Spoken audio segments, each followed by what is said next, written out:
Coach, obviously this is a hard talk. What do you remember about when you were 9 years old? And I mean, the worst thing happened. Yeah, well, lost my dad to suicide, and then at that time especially, just nobody really talks about it. It's one of those things that kind of gets swept under the rug, and over time, it took a long time for me to figure out how to process all of that. Just went through different phases in my life of different emotions, and so over time, tried to come to grips with what exactly happened. You had to live with the pain for a lot of years. What was that like? Like I said, it was a process of trying to figure out what exactly happened, why it happened. It gets very confusing, especially when you're young. Certainly it gets confusing now when you're old, but when you're young, it's really even more confusing. And so you just go through these different phases, and it was something for me that always kind of drove me to want to, I don't know, just it gave me a chip on my shoulder, I guess, for whatever reason. Over time, I've really come to grips with the fact that, mental illness is a disease, and it's something that, maybe if my father had what is in place now, or had talked to some other people along the way, or if maybe somebody asked him, how he was feeling, or or whatever. I go through a lot of those things in my head, that maybe there'd be a different outcome. Have you come to grips with it? I'm sure there was anger, as Yeah. you were a young man growing up. Have you come to grips now? Have you forgiven your dad? Yeah, I think because it's like anything else, you think there's physical health, but you don't really understand there's mental health. And if he had died of cancer, we wouldn't even be talking about something like this. It would be a whole different mentality. But because mental health, wasn't talked about back then, there was a lot more confusion. Where nowadays, there's certain reason why someone would take their life. That's the extreme version of it, but there's just different levels of mental health. And I think we're doing a better job of starting to address those and have those conversations. Nina, you guys come to Ohio State, and you could have kept this. I mean, I commend you guys for coming out, because it takes bravery to come and do something like this. What changed? What made you guys want to do this?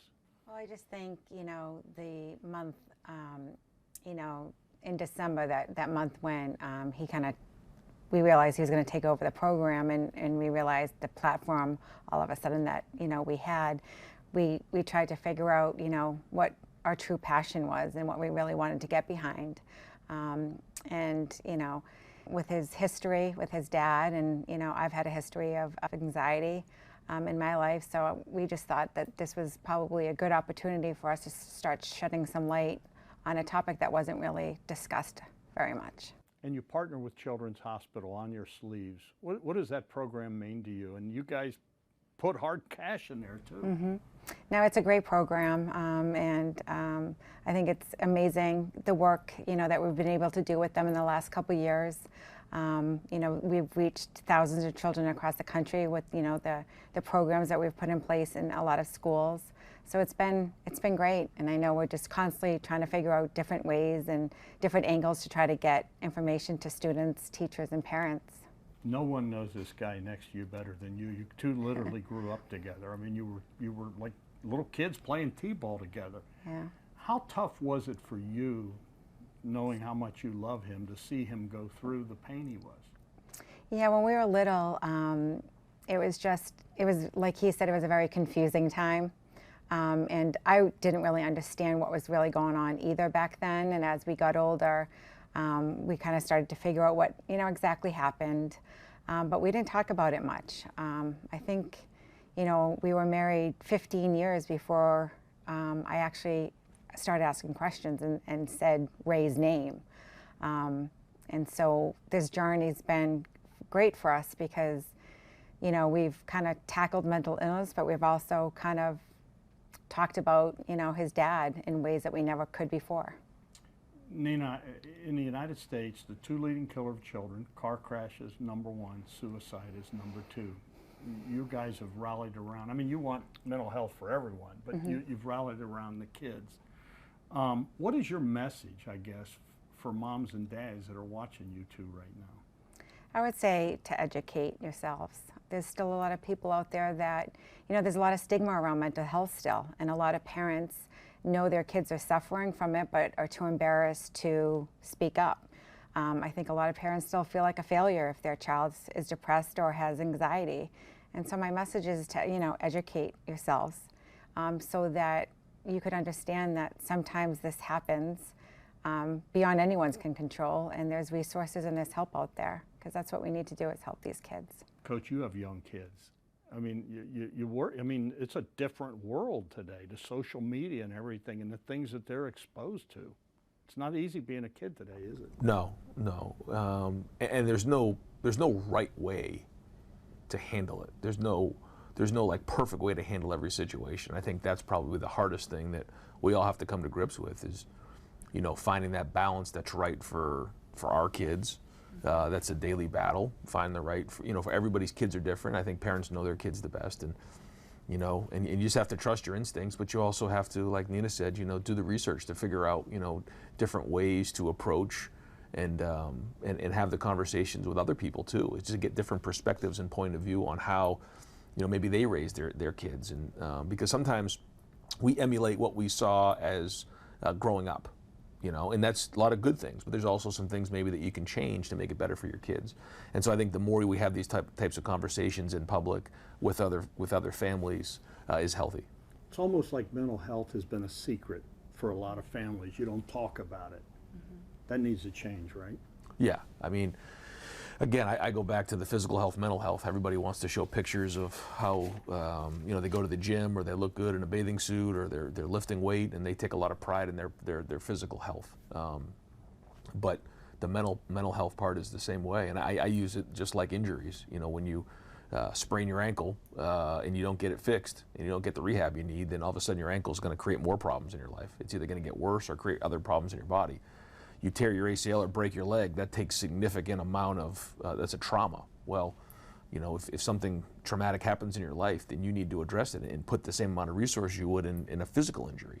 I think when you think of it like that, it's a little bit more easy to process, and so, or easier to process. So I think that's something that we've talked about, but the more conversation we have, the better. We hear what Nina said, what she would say to parents. For you, you're probably the best known man in the state of Ohio.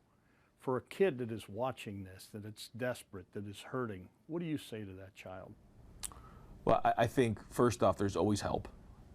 And there's a lot of people that care about them, and they have such a long life to live. I think today it's hard to get away from the situations, that their phone is always on them. So when we were growing up, we could just go home and it would go away.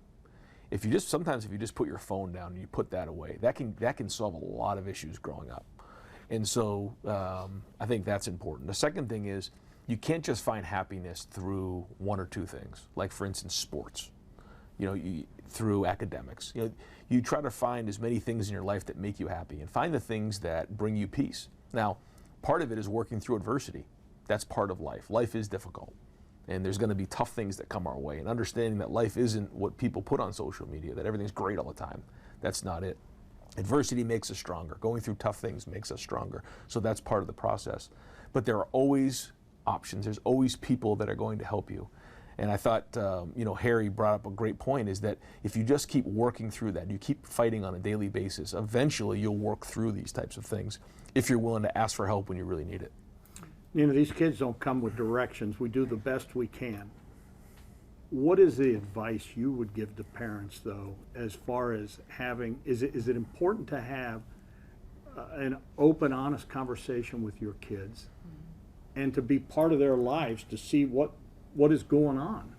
I think it's very important. I mean, I try to daily talk to my kids about how they're feeling, physically and mentally. And as a mom and a dad, you know your kids the best, and I can almost see it in my children's eyes when something's wrong. And sometimes it's just giving them space, but knowing someone's there for them. And sometimes it's asking the hard questions.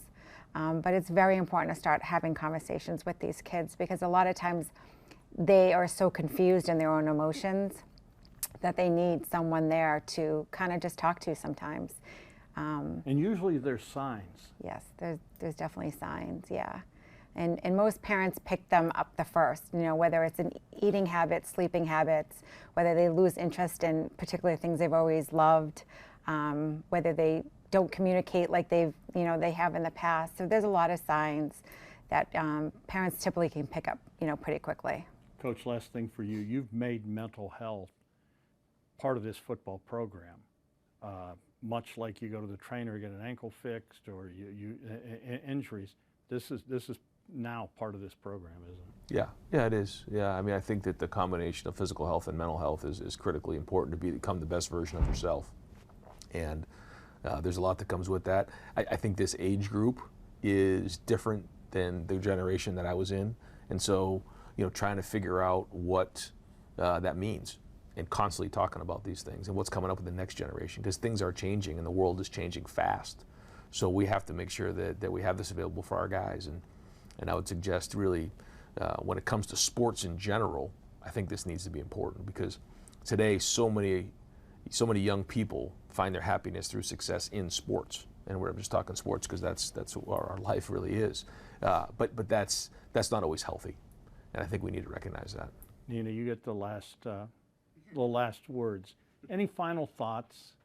And to me, a lot of this is we just need more love. I think if we all could just be a little kinder, have a little bit more compassion, and just be gentler with each other. I mean, times are difficult, for a lot of people, and our youth is living through a pandemic and through a lot of things that have become unknown to all of us. So I think if we just all show a little bit more kindness and compassion towards each other, it'll go a long way. I think the other thing too is just if you want to hit on it, is just being real.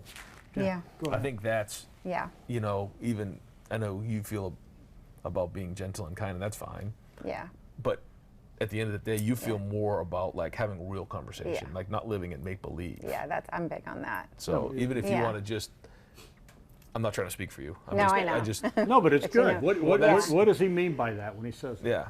I just feel like I don't like to play make-believe, and I don't like to pretend. So, if you're feeling something, I like people, to communicate with that. And I say that to my kids. I say that to Ryan all the time. Let's not pretend things are okay if they're not. It's okay not to be okay. So, that's kind of just my mantra in our house is like, there's no make-believe here. If you're suffering, if you have anxiety, if you have depression, or if things are bothering you, then, let's address it, and let's not pretend they're not there. If you're angry. If you're angry. If you're sad. If you're happy. If you're happy. And I think that goes back to wearing your emotions on your sleeve. And you have to have composure in life. Yeah. But I think that's one of the things that Nina's really helped me with is like, if you feel a certain way, you don't have to, cover it up and sugarcoat it. No, you just, and again, there's no perfect way to do this. It's just, we're sharing some of our experiences and hopefully starting a conversation so that maybe others can do the same. As parents, and we're all parents, this is the last thing, and this is just my thing, and I just want to hear. I think there needs to be more outrage. Obviously, I think there needs to be more outrage that the leading killer of kids is car crashes. I think there needs to be more outrage that suicide is the second leading killer. I mean, we should be shouting from a mountaintop that this is not acceptable. I agree.